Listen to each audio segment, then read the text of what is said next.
Welcome to Soul Spirit Stories, where every story touches your heart and reminds you of the power of kindness, humanity, and unexpected twists in life. So, sit back, relax, and let this story unfold before your eyes.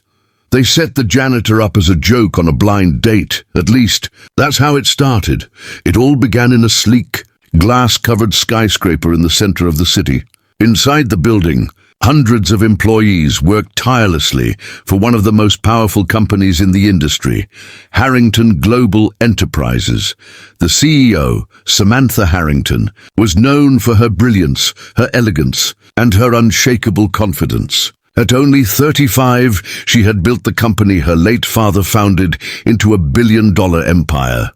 But while Samantha was admired by many, her employees also feared her. She was strict, disciplined, and had no patience for carelessness. Every meeting, every decision had to be perfect. And then there was Ben, the janitor. He was in his late 40s, quiet, humble, and always polite. Every evening, after hours, he would mop the shiny floors, clean the offices, and make sure everything was spotless. Most people ignored him. Some laughed behind his back. A few interns even called him Mr. Invisible, but what nobody knew was that Ben had once been much more than a janitor. One Friday evening, a group of employees were gathered near the elevator. They were chatting, joking, and scrolling through their phones. "Hey, did you guys hear?" One of them laughed. "The CEO's hosting that charity gala next weekend. Formal dress, champagne, and all. Too bad we're not invited." "Yeah," another chuckled. "Imagine showing up with someone like Ben. That would be hilarious." They laughed, not realizing that Ben was quietly sweeping behind them. Then, one of the interns, a young man named Travis, had a mischievous idea. "What if we actually set Ben up on a blind date? You know, just for fun. We'll tell him she's some mystery woman, super nice and all that. But it's just a joke. We'll record it, maybe even post it." Everyone laughed harder. "That's evil," one girl giggled, "but kind of funny." Travis smirked. "Come on, it's harmless. He'll probably just thank her and leave. Let's do it."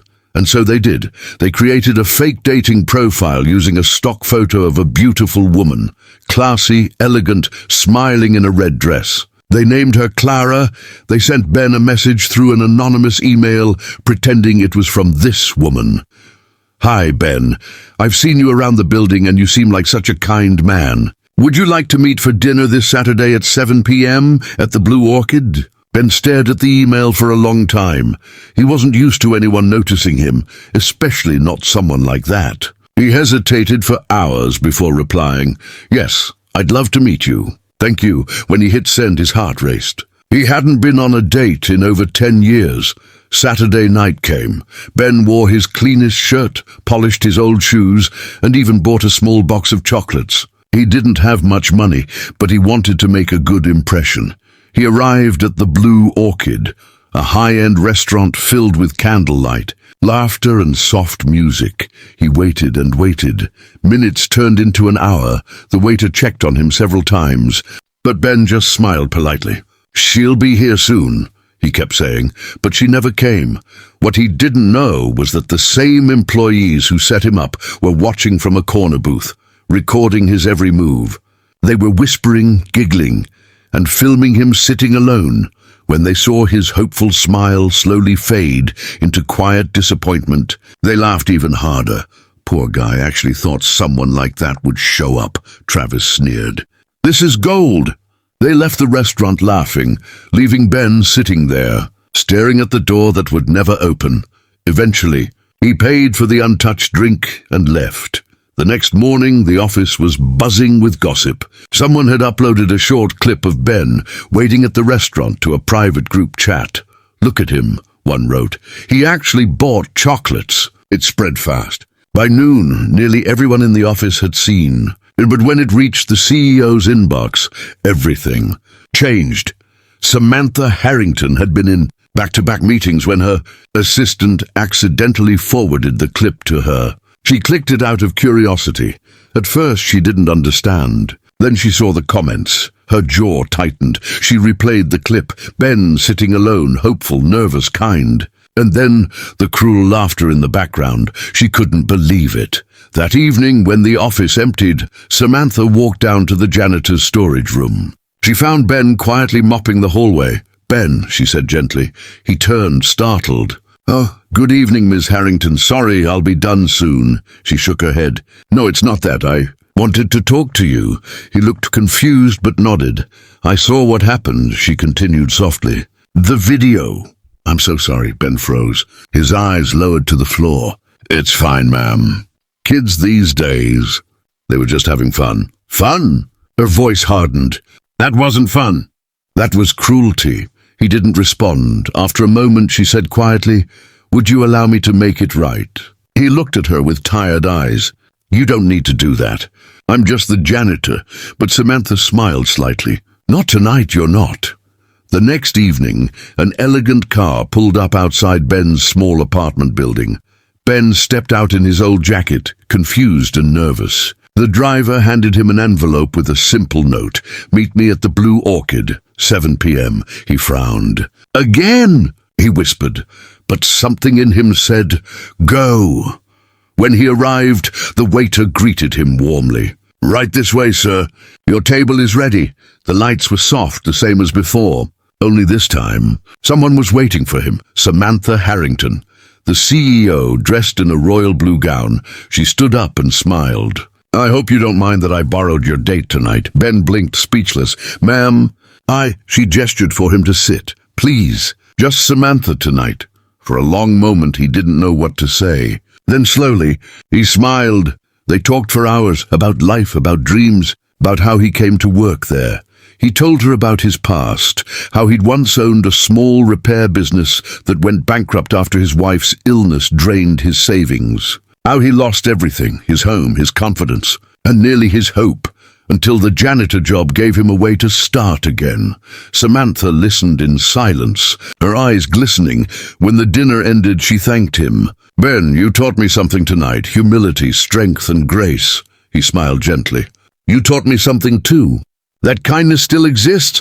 The next morning, the entire company was called into the main hall.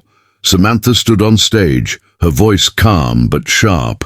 "Last week, some of our staff participated in a cruel prank against a fellow employee. A man who has shown nothing but honesty and dedication to this company." A hush fell over the room. She continued, "That man is Ben, the janitor. And I want everyone to know that I am proud to have him on my team." She paused, scanning the crowd. The guilty employees avoided her eyes. "From this day forward," she said, "let it be known that no job here is small. Every person matters. Whether they wear a suit or carry a mop, respect must be given." Then she smiled slightly. "And as for Ben, I think we've been underestimating him." She turned to him in the front row. "Ben, how would you feel about managing the facilities department? I think it's time we recognize your leadership." The room erupted in applause. Ben stood there, stunned. Tears welled in his eyes as he nodded. "Thank you, ma'am. I'll do my best." Later that day, Travis and his friends were called to HR. They were reprimanded and required to personally apologize to Ben in front of the staff. Travis, red-faced, mumbled, "I'm sorry, Ben, it was stupid." Ben looked at him calmly. "You're forgiven. Just remember next time words and actions can hurt." It was a lesson none of them would forget. Weeks passed. Ben excelled in his new role. He wasn't just keeping things clean anymore.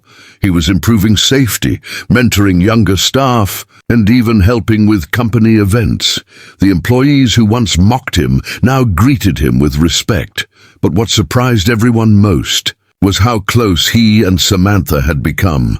They often shared lunch in the company cafe, laughing and talking like old friends. Rumors spread, of course.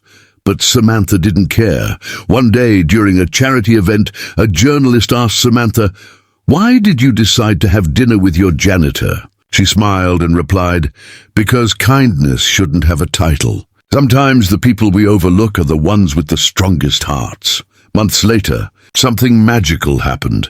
At the company's annual awards night, Samantha took the stage again.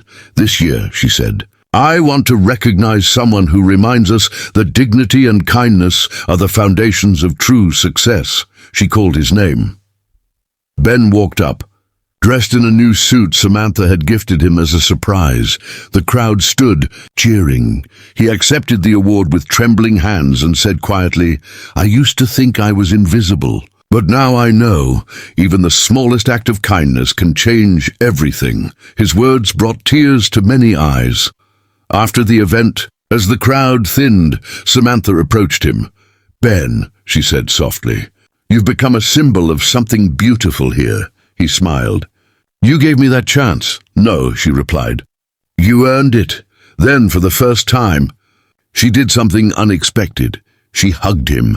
The cameras flashed, but for once, Samantha didn't care, because this wasn't about publicity or image. It was about humanity.